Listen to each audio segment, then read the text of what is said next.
नमस्कार दोस्तों, स्वागत है आपका अपने YouTube channel study with Bhanu में। टेट, सी टेट और सुपर टेट के लिए मनोविज्ञान की जो सीरीज चल रही थी उसमें आज हम लोग बाल मनोविज्ञान के बारे में पढ़ेंगे और ये बाल मनोविज्ञान की दूसरी वीडियो है, तो वीडियो को जल्दी से लाइक कर दीजिए। चलिए वीडियो को स्टार्ट करते हैं। तो पिछले वीडियो में हम लोग शैशवावस्था के बारे में पढ़ा था।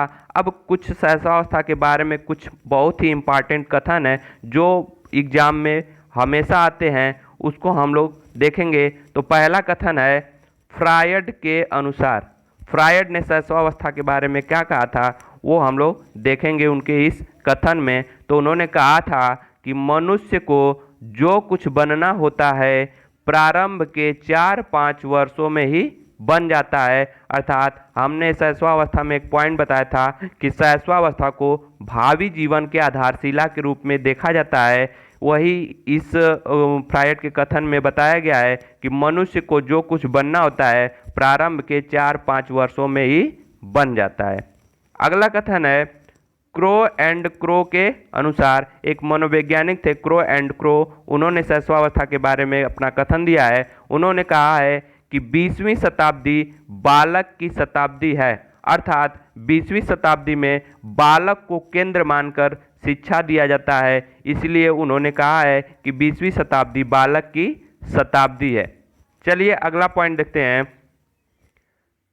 अगला पॉइंट है वैलेंटाइन के अनुसार। वैलेंटाइन एक मनोवैज्ञानिक थे, उन्होंने शैशवावस्था के बारे में कहा था कि शैशवावस्था सीखने का आदर्श काल है। अर्थात शैशवावस्था में बालक बहुत ही जल्दी से सीख जाता है, कोई भी चीज़ सिखाए उसे बहुत ही जल्दी से अनुकरण विधि से सीखता है। तो इसलिए वैलेंटाइन ने कहा था कि शैशवावस्था सीखने का आदर्श काल है। अगला कथन देखते हैं। अगला है एडलर के अनुसार। एडलर एक मनोवैज्ञानिक थे, उन्होंने कहा था कि शैशवावस्था द्वारा जीवन का पूरा क्रम निश्चित होता है। शैशवावस्था द्वारा जीवन का पूरा क्रम निश्चित होता है।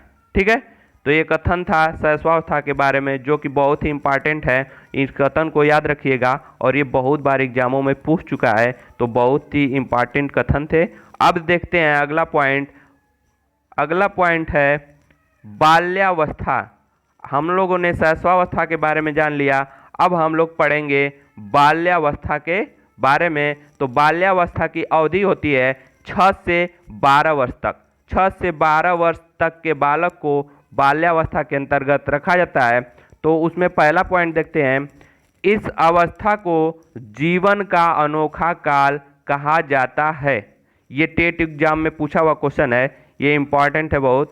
इस अवस्था को जीवन का अनोखा काल कहा जाता है। बहुत ही ध्यान से इसको याद कीजिएगा क्योंकि ये टेट एग्जाम में आया हुआ क्वेश्चन है। तो इस अवस्था को जीवन का अनोखा काल कहा जाता है। अगला पॉइंट देखते हैं। अगला पॉइंट है इस अवस्था को प्रारंभिक विद्यालय की आयु कहा जाता है।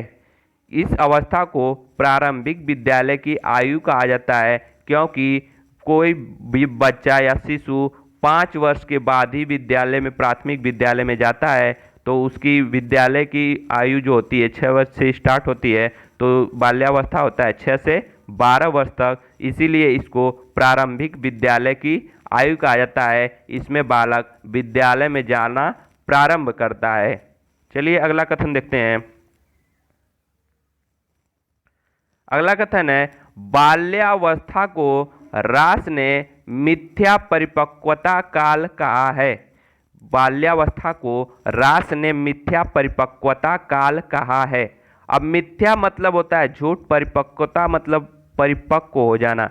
मतलब इस अवस्था में बालक जो है झूठ बोलने में परिपक्व हो जाता है, झूठ बोलने में परिपक्व हो जाता है। इसलिए इस अवस्था को रास ने मिथ्या परिपक्वता काल कहा है। और ये भी पॉइंट बहुत ही इंपॉर्टेंट है, इसको ध्यान से देखिएगा।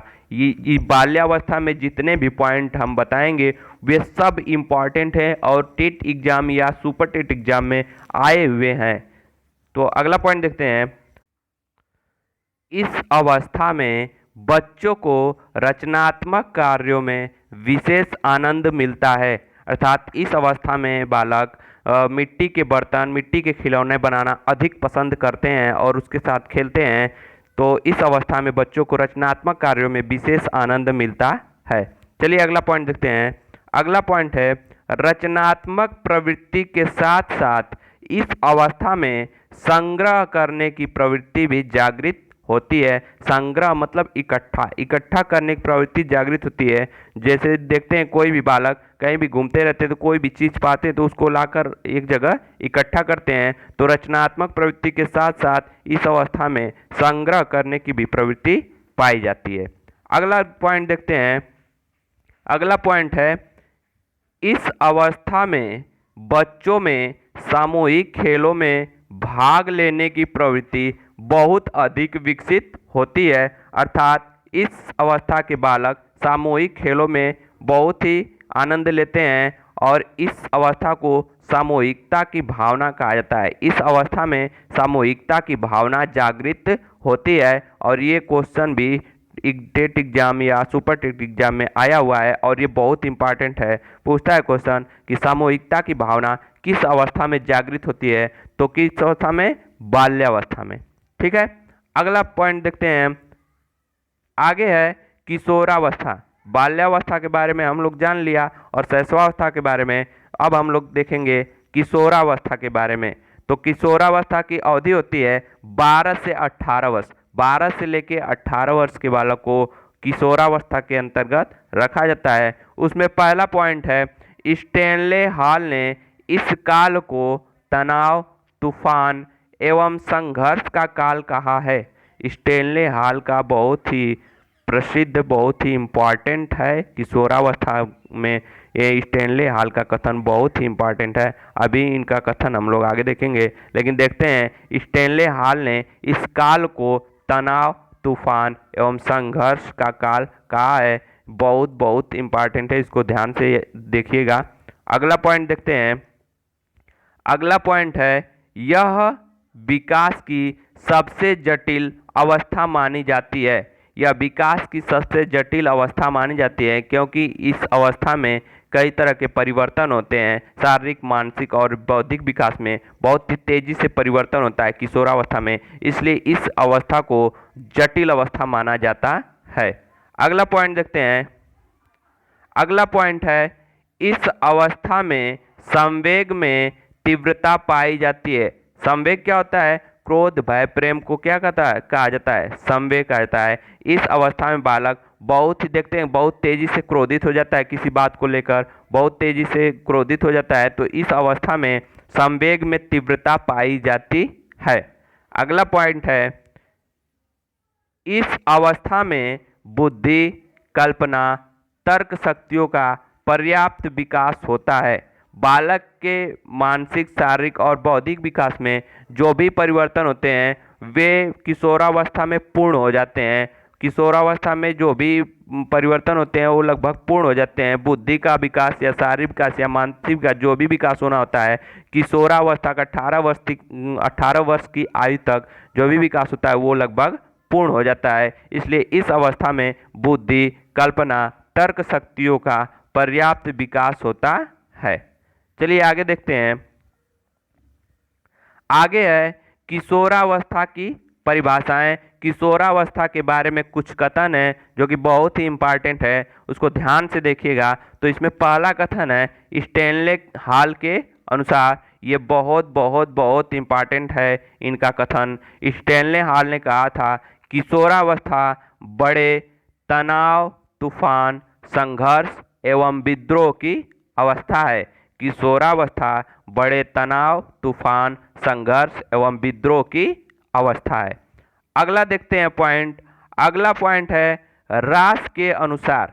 रास ने किशोरावस्था के बारे में अपना कथन दिया है। उन्होंने कहा है कि किशोरावस्था शैशवावस्था की पुनरावृत्ति है। किशोरावस्था जो है शैशवावस्था की पुनरावृत्ति है। पुनरावृत्ति मतलब दोहराना होता है। ठीक है, तो शैशवावस्था की क्या है?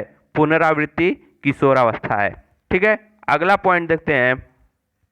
अगला पॉइंट है कुल्हन के अनुसार, कुल्हन एक मनोवैज्ञानिक है, उन्होंने अपना कथन दिया है किशोरावस्था के बारे में। कुल्हन के अनुसार उन्होंने कहा है कि किशोरावस्था बाल्यावस्था और प्रौढ़ावस्था के मध्य संक्रांति काल है। मतलब किशोरावस्था जो होता है बाल्यावस्था और प्रौढ़ावस्था के बीच का संक्रांति काल होता है। बाल्यावस्था की अवधि होती है 6 से 12 और प्रौढ़ावस्था होता है 18 के बाद। तो 12 से लेकर 18 तक की अवधि को क्या कहा जाता है? किशोरावस्था। इसलिए इन्होंने कहा है कि किशोरावस्था बाल्यावस्था और प्रौढ़ावस्था के मध्य संक्रांति काल है। ठीक है, वीडियो अच्छी लगी तो लाइक कीजिए, शेयर कीजिए और कमेंट कीजिए। धन्यवाद।